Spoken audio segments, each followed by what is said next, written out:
तो जल्दी मर जाएगा। समझिए, वो अपने पति को क्या कहती थी, इतनी मेहनत मत कर, इतनी मेहनत करेगा तो जल्दी मर जाएगा।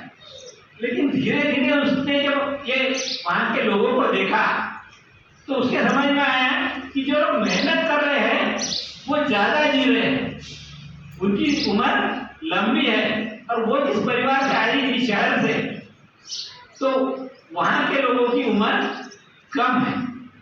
ये उसने खुद ऑब्जर्व किया और उसको वो चेंज उसने खुद में किया कि अभी तक उसको क्या लगता था कि मेहनत नहीं करना यानी अच्छा ही है, हम अगर काम करेंगे तो जल्दी मर जाएंगे।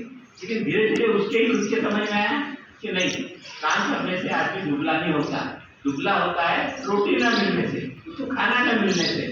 मेहनत करोगे और भरपेट खाओगे तो तुम्हारी सेहत पे कोई असर नहीं होगा, तुम्हारी हेल्थ अच्छी नहीं बल्कि और अच्छी बनेगी और आप ज्यादा जी पाओगे। तो ज्यादा जीने का मंत्र क्या है? अगर मेहनत कम करोगे तो कम जियोगे। आज क्या हो रहा है समाज में, जो पढ़ते लिखते हैं वो ये सोचते हैं कि मेहनत ना करना, बदन को कपड़े को दागने लगना, ये अच्छाई है। अच्छाई क्या है? अच्छाई ये है कि डॉक्टर का इंजेक्शन या गोली बदन में ले जाना, ये अच्छाई है। वो कब नहीं जाएगी? जब तुम हेल्दी रहोगे। अभी कोरोना ने तो इम्प्रूव कर दिया कि जो अच्छे एनवायरमेंट में रहते हैं, जो अच्छा फूड खाते हैं, उनको अच्छा न्यूट्रिशनल स्टेटस क्या होता है, उनका रेजिस्टेंस अच्छा होता है और वो डिसीज से सफर कम होते हैं। हमारे गांव में जहाँ हम रहते हैं हर घर में कोरोना के पेशेंट्स थे, लेकिन डेथ रेट बिल्कुल ना के बराबर था। क्यों था ऐसा? डेथ क्यों नहीं हुई? क्योंकि उनका नेचुरल रेजिस्टेंस था, उन्होंने खुद को वो प्रोटेक्ट कर पाए उनके नेचुरल रेजिस्टेंस से। तो ये बढ़ाना ये हमारी सबकी जिम्मेदारी है। उसके लिए इधर काम नहीं करना, खुद का घर साफ सफाई के लिए सर्वेंट है और हम जाकर जिम में एक्सरसाइज कर रहे हैं। ये बिहेवियर ठीक है क्या? थोड़ा सोचिए, आपको क्या लगता है? या खुद का काम खुद अगर करना शुरू किए, आप में से कितने लोग कपड़े कुछ लोग होंगे, बहुत ज्यादा लोग होंगे, बहुत अच्छी बात है। तो मुझे लगता है कि आप उसी रास्ते पे चल रहे हो जिस रास्ते पे से मैं गुजर चुका हूँ। अब बिहेवियर चेंज करना है कि खुद की साफ सफाई, खुद के कपड़े, खुद का एनवायरमेंट, इसी तरीके से खुद का देश हमी को साफ करना है। अब अगले इस पे जाता हूँ कि समाज में जो हमको गंदगी दिखती है, जो बुरे विचार दिखते हैं, जो बुराई दिखती है, जो बिहेवियर गलत दिखता है, वो बिहेवियर हमको खुद को बदलना पड़ेगा। हमारे सामने अगर एक्सीडेंट होता है तो हम उस प्लेस से तब तक न आगे गुजरे जब तक जो सफरर है उसको हम रिलीफ न दे पाए, उसको हॉस्पिटल तक न पहुंचा पाए। कि हमारी जिम्मेदारी बनती है या नहीं बनती है? हाँ, बनती है ना? क्या हम ऐसा करते हैं? कोशिश करो करने की कि हमारे सामने अगर कोई, हम जा रहे हैं, आगे एक्सीडेंट हो चुका है तो उसको हॉस्पिटल तक हम पहुंचा दें, कम से कम उसके रिलेटिव को इन्फॉर्म कर दें। वो रिलेटिव आते तक हम वहाँ रुके और उसकी मदद करने की कोशिश करें। उसकी जो भी तब तक के लिए जरूरत है वो पूरी करने की कोशिश करें। अगर हम करेंगे तो हमें अच्छे इंसान, हम नेक इंसान अपने आप ही बन जाएंगे। हमको कोई ज्यादा करने की जरूरत नहीं है। तो मेरे सामने जो लोग प्रॉब्लम लेके आए उसमें मैंने उनकी मदद करना शुरू किया। प्रॉब्लम क्या था कि मेडिकल प्रॉब्लम तो मैं सॉल्व कर रहा था, लेकिन एग्रीकल्चर का प्रॉब्लम था वो सॉल्व करना शुरू किया। फिर रास्ते का प्रॉब्लम था वो सॉल्व करना शुरू किया। फिर मुझे गांव का स्ट्रक्चर समझ में आया। गांव में क्या है कि ग्राम पंचायत होती है, ग्राम पंचायत को पूरा अधिकार है, लेकिन उसको अपने अधिकार की समझ ही नहीं है। पूरा अधिकार है। हम क्या, हमारे गांव में पब्लिक स्ट्रीट लाइट नहीं जलते थे। हम हमारा निवेदन लेके कलेक्टर के पास गए, तो उन्होंने बताया ये तो पूरा अधिकार आपके पास है, इसके पास फंड भी आपके पास है। ग्राम पंचायत के पास 8 विषय है। पीने का पानी ग्राम पंचायत की जिम्मेदारी है, गांव की स्वच्छता, सुरक्षितता, प्रकाश व्यवस्था, बिजली की व्यवस्था, एजुकेशन, ये गांव का एजुकेशन गांव की जिम्मेदारी है। गांव के स्कूल में अच्छे टीचर आए, वो वहां रहे, ये गांव की जिम्मेदारी है। ये कोई कलेक्टर का या कमिश्नर का या कोई ऑफिसर का काम नहीं है, वीडियो का काम नहीं है, वो तो जस्ट सुपरवाइजर है। गांव का जो अधिकारी जो है वो सुपरवाइजर है कि अगर वो ठीक से बिहेव नहीं करता, वो बच्चों को नहीं पढ़ाता, तो वो आपको हेल्प करेगा कि आपने उनके तक जाना चाहिए आपकी मुसीबत लेकर। मेरे बच्चों को मैंने इंटेंशनली जिला परिषद जो गवर्नमेंट द्वारा रन होती है, जिला परिषद जिला पंचायत द्वारा रन होती है, उस स्कूल में दाखिला दिलाया। वहीं उनकी एडमिशन थी, वहीं से वो पढ़े 10वीं तक, और बड़ा लड़का तो 12वीं, सॉरी छोटा लड़का 10वीं तक और बड़ा लड़का 10वीं तक और छोटा लड़का 12वीं तक जिला परिषद से ही पढ़ा। बड़े लड़के ने ये सोचा कि उसे एग्रीकल्चर फील्ड में जाना है। मैंने उसको उसके इच्छा के अनुसार एग्रीकल्चर में दाखिला दिलवा दिया। मेरे रिलेटिव्स ने, मेरे माँ पिता ने, मेरे फ्रेंड्स ने मुझे नाम रखना शुरू किया कि ये गलत है, आप दोनों डॉक्टर हो और आपने आपके बच्चों को खेती में पढ़ने के लिए भेजा। उन्होंने मुझे क्रिटिसाइज किया, आपने उसको जिला परिषद के मराठी मीडियम से, वर्नाकुलर लैंग्वेज से पढ़ाया, इसलिए वो कॉन्फिडेंस डेवलप नहीं कर पाया कि वो प्रोफेशनल कॉलेज को जाए, इंजीनियरिंग या मेडिकल को जाए, अंग्रेजी में जहाँ पढ़ाई होती है वहाँ जाए और एडमिशन ले। हमको सिर्फ वो बात सुनना पड़ा। लेकिन छोटा लड़का जो था उसने तय किया कि वो उसी वर्नाकुलर लैंग्वेज से, मराठी लैंग्वेज से पढ़कर वो मेडिकल कॉलेज जाना चाहता था, एमबीबीएस बनना चाहता था। तब उसने कॉम्पिटिटिव एग्जाम दिया, पहले पीएमटी थी, बाद में नीट आई, नीट दिया और वो नीट के द्वारा मेडिकल कॉलेज में उसने दाखिला लिया। तब हमें जो नाम रखने वाले लोग थे, मेरे पेरेंट्स थे, मेरे रिलेटिव्स थे, मेरे फ्रेंड्स थे, उनके मुंह बंद हो गए। बोलने की बात यह है कि उनको हम जवाब नहीं दे सकते थे। जब पहले लड़के ने एग्रीकल्चर में एडमिशन लिया उसकी इच्छा से, तो हमारे पास कोई विकल्प नहीं था, उनको जवाब नहीं था। लेकिन दूसरे लड़के ने जब उसी जिला परिषद से 12वीं तक वर्नाकुलर लैंग्वेज में पढ़कर मेडिकल कॉलेज में दाखिला लिया नीट के थ्रू, और जो हमको नाम रखने वाले लोग थे उनको गवर्नमेंट कॉलेज में एडमिशन नहीं मिली। उनके बच्चे प्राइवेट में 10 लाख 15 लाख फीस देकर एडमिशन उनको लेना पड़ा। हमको सिर्फ उसको 1 साल की 8,000 रुपये फीस थी। समझने की कोशिश करिए कि जरूरी नहीं है कि आप किस एनवायरमेंट से आते हो, आप में कॉम्पीट करने की क्या कॉन्फिडेंस है वो जरूरी है। हर यूथ में अपने बीच में कॉम्पीट करने का कॉन्फिडेंस रखना चाहिए। उसको फर्स्ट जब पीएमटी थी उसको एडमिशन नहीं मिली, उसका परसेंटेज लो आया, उसने सेकंड अटेम्प्ट किया, उसकी इक्वल मार्क्स पे एडमिशन नहीं हुई। जो टॉपर था जिसकी एडमिशन हुई उसकी परसेंटेज और इसका परसेंटेज इक्वल था, लेकिन उसकी एडमिशन न हो पाई क्योंकि एक मार्क्स पर काफी बच्चे होते हैं, ठीक है ना। लेकिन थर्ड अटेम्प्ट जब उसने किया तब उसने पहले लिस्ट में उसका नाम लाया। तो ये कॉन्फिडेंस उसको था, इसलिए मैं जाऊंगा तो गवर्नमेंट मेडिकल कॉलेज में ही जाऊंगा। उसका कहना था कि पापा मैं प्राइवेट मेडिकल कॉलेज में नहीं जाऊंगा। तब तक ये जो हमारा बड़ा लड़का था वो 20 लाख रुपए पर ईयर कमाने लग गया था। At the age of 20 he was earning 20 lakh from agriculture. आज उसका टर्नओवर 2 करोड़ के ऊपर है।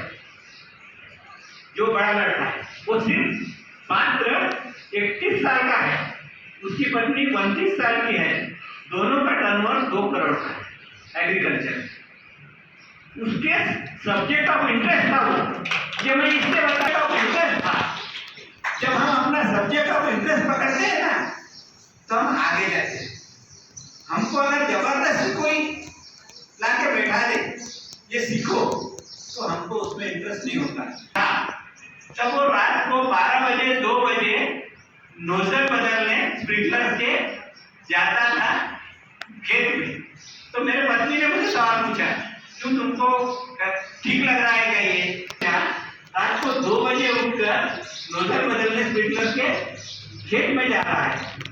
खेत में किसके ऊपर पैर रखेगा पता नहीं है ना, बिच्छू होगा, नीचे सांप होगा, माँ करके उसको डर लग रहा था। मैंने बोला कि तू भी तो जब मेडिकल कॉलेज में एडमिशन लेने के चक्कर में थी 12वीं में, तब तू भी तो रात को 2-2 बजे तक पढ़ाई करती, क्योंकि वो सब्जेक्ट ऑफ इंटरेस्ट है। इसका सब्जेक्ट ऑफ इंटरेस्ट एग्रीकल्चर है, इसलिए उसको समझना है, सीखना है, आगे बढ़ना है। तब उसका मेरे पत्नी का समाधान हुआ और उसने उसको रोका नहीं और वो आगे बढ़ता गया। जब 21 साल का वो हो गया, उसको शादी का अधिकार मिल गया। आप सब 21 के ऊपर हो, कितने लोगों की शादी हो चुकी है? जो स्टूडेंट्स है पोस्ट ग्रेजुएट स्टूडेंट्स को मैं पूछता हूँ, जब 21 साल का था तब मैंने उसकी शादी का प्रस्ताव रखा कि इसकी शादी अब करना है, क्योंकि वो लीगली एलिजिबल है ना शादी के लिए। तो मेरे सब सिर्फ दोस्तों ने, रिश्तेदारों ने मुझे नहीं बोला, सिर्फ मेरा एक ही दोस्त था डॉक्टर साहब जी, अविनाश साहब जी। उसने मुझे पूछा कि वो कमाता कितना? मैं बोला वो 20 लाख रुपए प्रॉफिट कर लेता है। तो उसने कहा कि कोई हर्ज नहीं, वो सेल्फ सफिशिएंट है ना, तो उसकी शादी हो सकती है। और 21वें साल में हमने शुरुआत किया, शादी के प्रस्ताव आए और उसकी शादी हुई। अब दोनों भी, मैंने आप बताया कि पहले उसकी मान्यता अलग थी पूजा की, मेरी बहू की, अब वो भी उसी मान्यता में आ चुकी है। वो भी सुबह हम जब आज आने वाले थे तो 4:45 बजे जग गई थी और बच्चों के लिए ब्रेकफास्ट तैयार करके रख रही थी।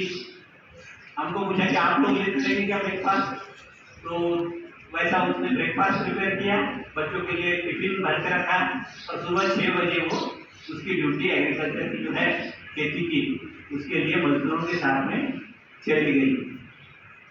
सुबह 6 बजे से रात को 8 बजे तक काम करना ये सक्सेस का लक्षण है। हम 10 से 5 अगर काम करेंगे तो हम पेट भर पाएंगे। सॉरी जॉनसन, लेकिन ये सच्चाई है। तो 10 से 5 काम करता है वो पेट भरता है खुद का, लेकिन जो 5 से 10 काम करता है वो दूसरों का भी पेट भरता है। सुबह 5 बजे से रात को 10 बजे तक। तो मेरी आपसे रिक्वेस्ट है कि आप सुबह 5 से 10 काम करने वाले बनो।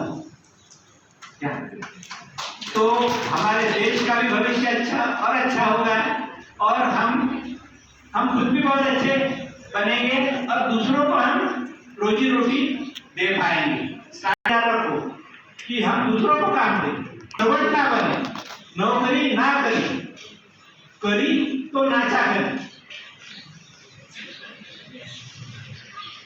समझ में आए? करी तो नाचा करें। चाकरी करेंगे तो आपको नाचना पड़ेगा, जो मालिक है उसके पॉइंट्स पर, इशारों पर। और अगर खुद के इशारों पर चलना है, सेल्फ सफिशिएंट बनना है, इंडिपेंडेंट बनना है, तो ऐसा खुद को बनाइए, ऐसा खुद को ढालिए कि हम ज्यादा से ज्यादा हमारी दिक्कतें खुद सुलझाएं। दिक्कतें दुनिया में आएंगी ही, समाज में रहते वक्त, परिवार में रहते वक्त, हर समय पर मुसीबत आएगी। लेकिन मुसीबतों से लड़ते रहो, मुश्किलों से लड़ते रहो। क्या गीत है? क्या गीत है? मुश्किलों से कह दो पिता पिता काय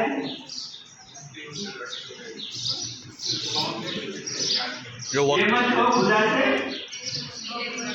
मेरी मुश्किलें बड़ी है।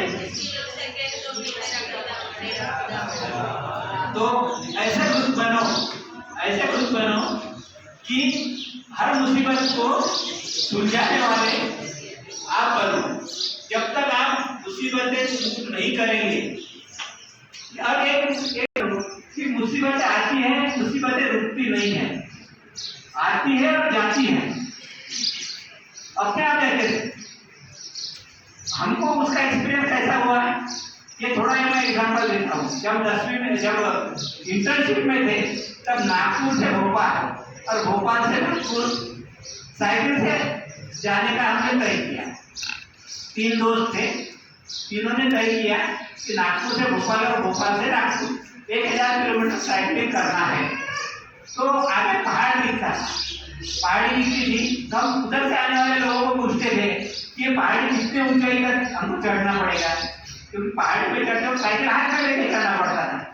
तब गियर वाली साइकिल नहीं थी हमारे पास, सारी साइकिल थी। तो मुसीबत थी। तो बोलता था 2 किलोमीटर है, 3 किलोमीटर, 4 किलोमीटर है।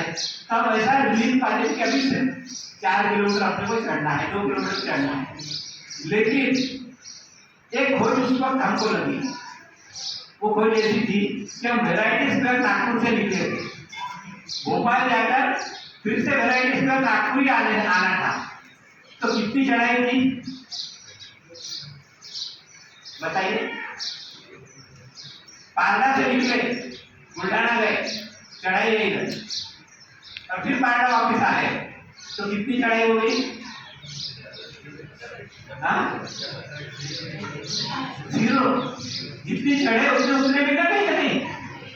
वैरायटीज पर जब चढ़ना शुरू किए जाते वक्त, फिर वैरायटीज पर वापस आए, तो टोटल चढ़ाई कितनी थी? 0 थी। तो जिंदगी में, दुनिया में, अपने लाइफ में ऐसा ही है कि हमको जितनी मुसीबतें आती है उसको हम देख के डर जाते हैं, लेकिन जो आसानी आती है उसके तरफ हम अटेंड नहीं करते, उसका अटेंशन नहीं पाते। क्योंकि पचमढ़ी पर हम चढ़े तो 40 किलोमीटर चढ़ाई थी, फिर पचमढ़ी से जब उतरे तो चढ़ने के लिए 12 घंटे मैंने साइकिल हाथ में लेके, फिर पचमढ़ी से जब उतरे हम होशंगाबाद गए तो हमको 40 किलोमीटर 1 ही घंटे में आ पाए। हमारा टोटल ट्रैवल टाइम जो था वो मैच हो गया। हमको कोई प्रोग्राम में चेंज नहीं करना पड़ा। ये हर रोज हम 40 से 50 किलोमीटर साइकिलिंग कर रहे थे। उस दिन हमने 125 किलोमीटर साइकिलिंग करी, क्योंकि 40 किलोमीटर हम विदिन नो टाइम आ गए। तो ये जिंदगी में हमारी जो रफ्तार है, हम मुसीबतों को लेकर डर जाते हैं और आसानी को भूल जाते हैं। तो वो प्लीज मेरी आपको रिक्वेस्ट है कि आज के मेरे लेक्चर से कुछ भी नहीं लेके गए तो चलेगा, लेकिन ये बात ध्यान में रखो कि मुसीबतें आती हैं, लेकिन मुसीबतें रुकती नहीं है। मुसीबतें अपने आप ही दूर हो जाती हैं।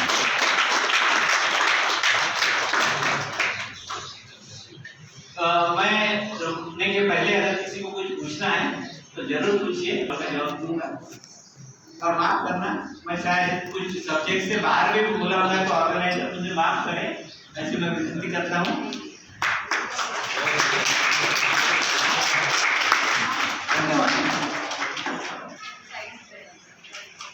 आपने इतने कुछ इश्यूज और इतने कुछ चैलेंजेस के साथ अपने लेक्चर को कनेक्ट करके हमें कुछ बड़े वैल्यूज जो हैं उस पर ध्यान दिलाया।